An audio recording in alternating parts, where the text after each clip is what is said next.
उत्तर प्रदेश के पूर्वी हिस्से में बसा हुआ एक छोटा सा गांव था सरायपुर। कच्ची गलियां, मिट्टी के घर, बरसात में कीचड़ और गर्मियों में उड़ती धूल, यही उस गांव की पहचान थी। इसी गांव में रहता था रामदीन, एक गरीब लेकिन ईमानदार किसान। 2 बीघा जमीन, एक पुराना हल, 2 बैल और एक टूटी फूटी झोपड़ी, यही उसकी पूरी दुनिया थी। रामदीन की पत्नी धनिया सीधी सादी और मेहनती औरत थी। दोनों की एक ही संतान थी, अनन्या। अनन्या उनके जीवन की सबसे बड़ी दौलत थी। अनन्या का बचपन गरीबी में बीता, लेकिन उसके सपने अमीरी से भी बड़े थे। जब दूसरे बच्चे गुड़िया खिलौनों से खेलते, तब अनन्या अपने पिता के साथ खेतों में जाती। वह पिता को हल चलाते, पसीने से भीगे कपड़ों में मेहनत करते देखती और मन ही मन सोचती, मैं बड़ा होकर पापा को ऐसे काम नहीं करने दूंगी। गांव में एक सरकारी प्राथमिक स्कूल था। जर्जर भवन, टूटी कुर्सियां और एक ही शिक्षक। रामदीन ने बड़ी हिम्मत करके अनन्या को उसी स्कूल में दाखिला दिलवाया। पहले ही दिन अनन्या ने किताबों को ऐसे पकड़ा जैसे कोई अनमोल खजाना हो। अनन्या पढ़ाई में शुरू से ही तेज थी। मिट्टी के घर में, मिट्टी के दिए की रोशनी में वह रात रात भर पढ़ती। जब बिजली आती तो उसके चेहरे पर खुशी चमक उठती, और जब नहीं आती तो भी वह हार नहीं मानती। एक दिन स्कूल में जिलाधिकारी डीएम का दौरा हुआ। सफेद गाड़ी, सख्त चेहरा, आत्मविश्वास से भरी चाल, अनन्या की आंखें चमक उठीं। उसने मास्टर जी से पूछा, सर ये कौन हैं? मास्टर जी बोले, बिटिया ये हमारे जिले के डीएम हैं। पूरे जिले की जिम्मेदारी इन्हीं पर होती है।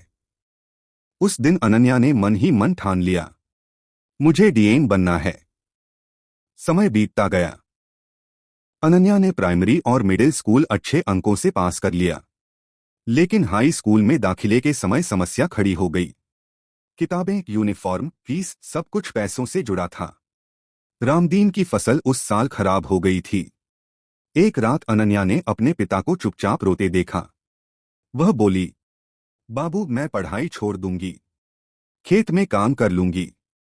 रामदीन ने उसकी आंखों में देखकर कहा, नहीं बिटिया, चाहे मुझे अपनी जमीन गिरवी रखनी पड़े, पर तेरी पढ़ाई नहीं रुकेगी। और सच में उसने अपनी जमीन साहूकार के पास गिरवी रख दी। अनन्या ने इंटरमीडिएट पूरे जिले में टॉप किया। अखबारों में उसका नाम छपा। पहली बार किसी ने सरायपुर गांव को जाना। एक एनजीओ ने उसकी मदद की और उसे शहर के कॉलेज में दाखिला दिलवाया। गांव की लड़की के लिए शहर आसान नहीं था। हॉस्टल का अकेलापन, अंग्रेजी बोलने वाले छात्र, नए माहौल, सब कुछ डराने वाला था। कई बार वह रोती, लेकिन फिर अपने पिता का चेहरा याद कर खुद को संभाल लेती।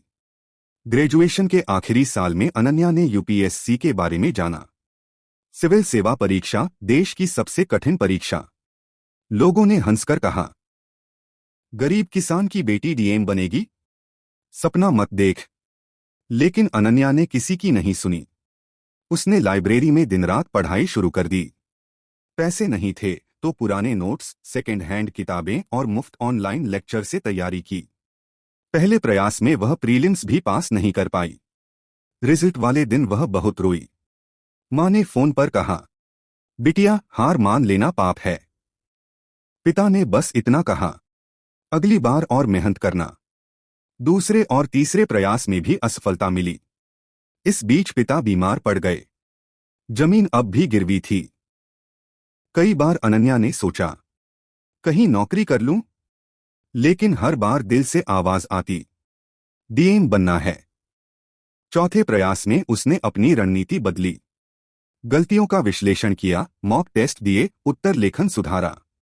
5वें प्रयास का रिजल्ट आया।